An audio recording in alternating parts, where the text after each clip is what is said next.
Hello, welcome to the University of Law. In today's video, it is a bit of an unboxing, but it's mainly a review about the War Games, which was the final televised story of the Second Doctor era, the final televised story of the 1960s, and the final story to be televised in black and white. Having said that, many people who watched the early John Pertwees were still watching on black and white sets. However, the show was being produced in colour at that time, even though not all of those episodes survived to today in black and white. As for Doctor Who, these things are always timey-wimey and complicated. But yeah, I'm doing this obviously because as I speak, this evening is the War Games in colour. So I thought we'd have a look at the original War Games and I kind of give my thoughts on it. I've done a short on it before, but I thought I'd give more of a comprehensive view on the original, as well as the extras that come on this package if you wanted to buy it, if you're inspired having watched tonight's episode. As I say, it's an unboxing of sorts. It's not an unwrapping because I bought this, I think, in 2009 when it came out. So that's, 15 years ago. I remember being on a holiday in Cornwall when it came out, and I believe it was July, August time. And I remember rushing to the nearest HMV to get it because it has such a reputation. I mean, the great thing now, of course, is that they're all on iPlayer. It's great to have the physical, but if you're eager to see this stuff and you're maybe a younger fan who maybe you're not able to purchase the DVDs at this point. I remember for me it was often Christmases and birthdays that I'd build up my collection.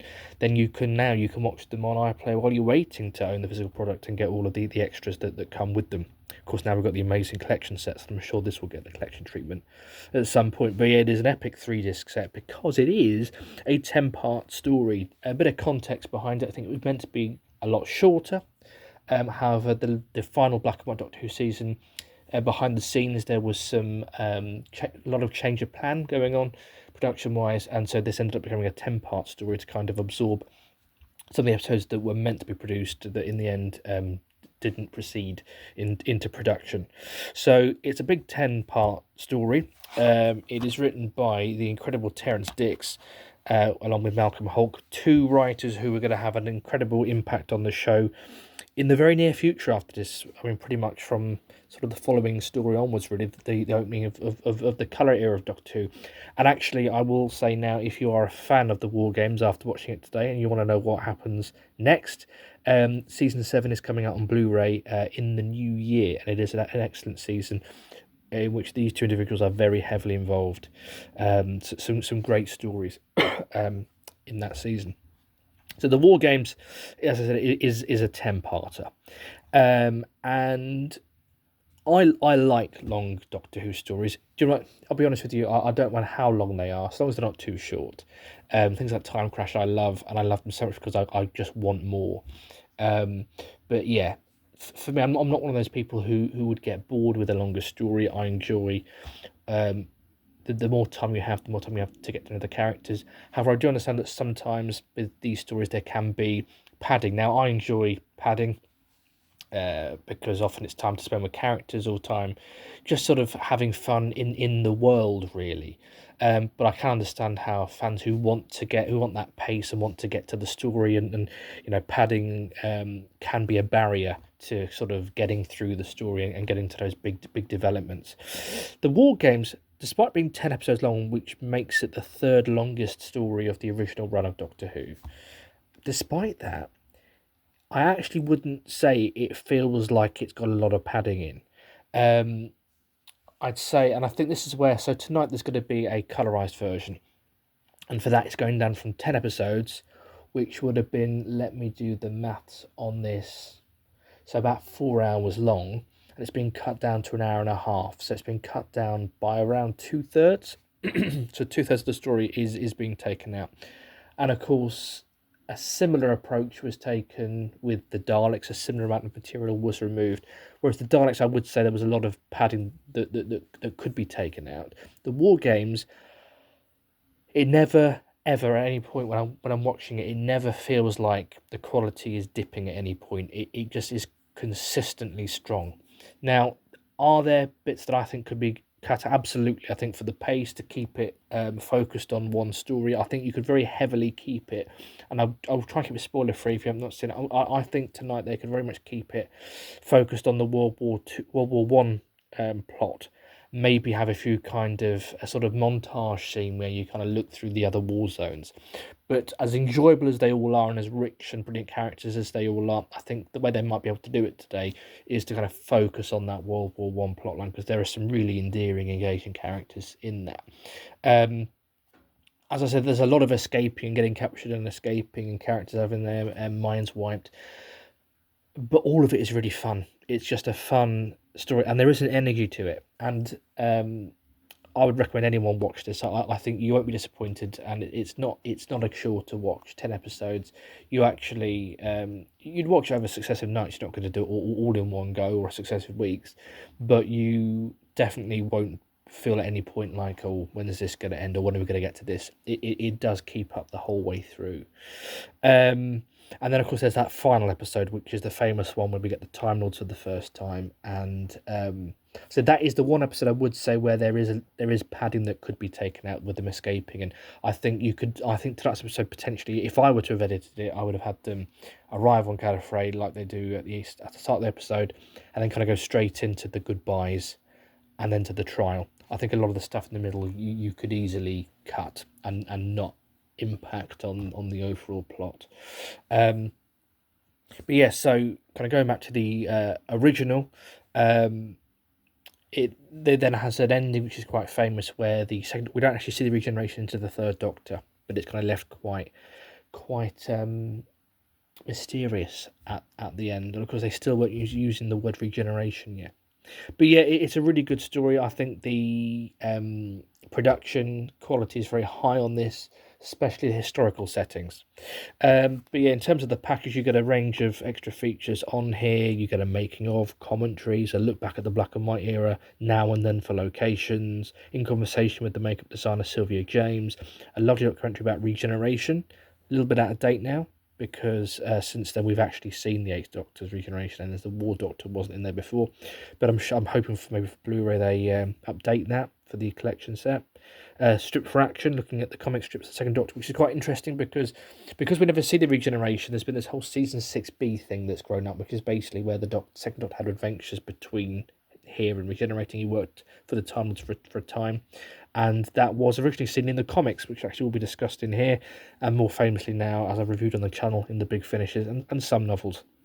There's an On Target about the novels of Malcolm Hulke, and obviously things like photo galleries, coming soon trailers, and then Devious, which is a fan production, kind of also set between that kind of season 6B zone.